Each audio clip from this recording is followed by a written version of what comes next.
मंदार, मी तुम्हाला अगदी थोडंसं थांबवते कारण अमित शहा आता सारसबाग परिसरात दाखल झालेले आहेत।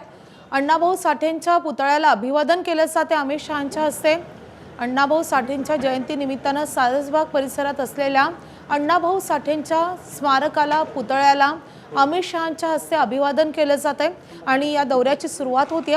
यानंतर लोकमान्य टिळक सन्मान पुरस्काराचं आयोजन ज्या ठिकाणी करण्यात आलेलं आहे त्या कटारिया हायस्कूलमध्ये अमित शहा दाखल होतील आणि त्यानंतर त्या कार्यक्रमाला सुरुवात होणार आहे। आपण ही दृश्य पाहतोय, सारसबाग परिसरातली ही दृश्य आहेत। अण्णाभाऊ साठेंच्या स्मारकाला, त्यांच्या पुतळ्याला अमित शहांच्या हस्ते अभिवादन केलं जात आहे। आपण ही थेट दृश्य पाहतोय पुण्यातून।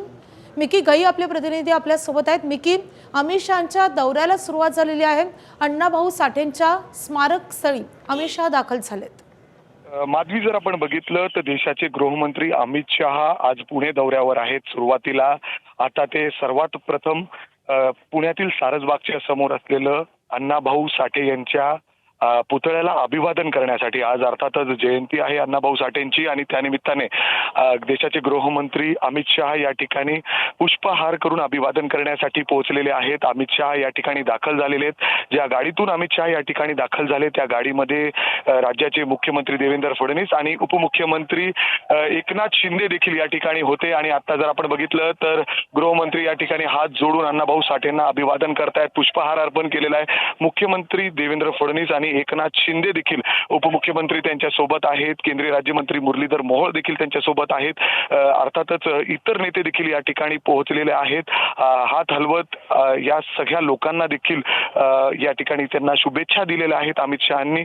अमित शहा या ठिकाणी पोहोचल्यानंतर जर आपण बघितलं तर पुण्यामध्ये काहीसं तणावपूर्ण वातावरण आहे। काँग्रेसचं जोरदार आंदोलन सुरू आहे, तर दुसऱ्या बाजूला भाजपचे कार्यकर्ते देखील काँग्रेस भवन त्या ठिकाणी पोहोचलेले आहेत। तिथं देखील काही काळ तणावपूर्ण परिस्थिती होती।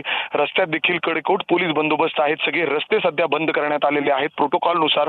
मात्र काँग्रेसकडून ज्या पद्धतीने आंदोलनाचा इशारा देण्यात आलेला आहे त्या पार्श्वभूमीवर हे सगळं काळजी पोलिसांकडून घेतली जाते। मात्र आता जर आपण बघितलं, अभिवादन करून सगळ्या कार्यकर्ते असतील, इतर नेते पदाधिकारी असतील भाजपचे या ठिकाणी अमित शहा त्यांना भेटताना दिसत आहेत। त्याचबरोबर इथं जर आपण बघितलं तर सर्वात महत्त्वाचं म्हणजे ज्या गाडीतून अमित शहा आलेले आहेत त्या गाडीमध्ये राज्याचे मुख्यमंत्री देवेंद्र फडणवीस देखील उपस्थित होते आणि त्याचबरोबर एकनाथ शिंदे राज्याचे उपमुख्यमंत्री देखील या ठिकाणी उपस्थित होते। आणि अशा पद्धतीने आता जर आपण बघितलं तर ते सगळेजण सारसबाग येथील जे लोकशाहीर अण्णाभाऊ साठे यांचा पुतळा आहे त्या ठिकाणी पोहोचून त्यांनी अभिवादन केलेलं आहे।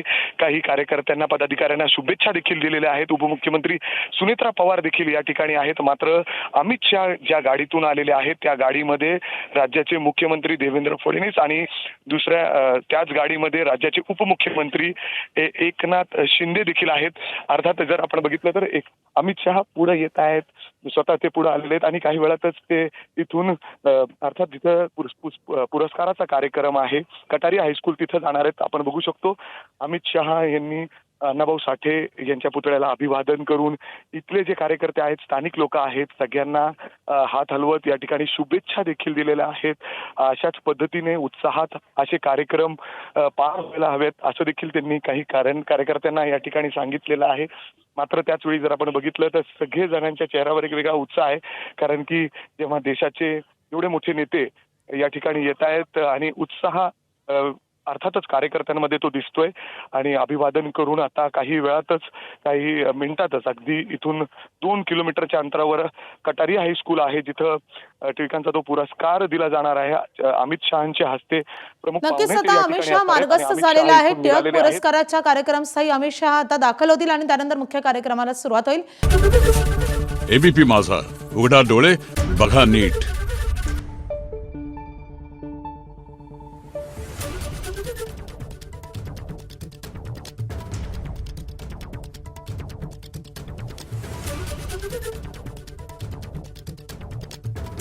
Thank you.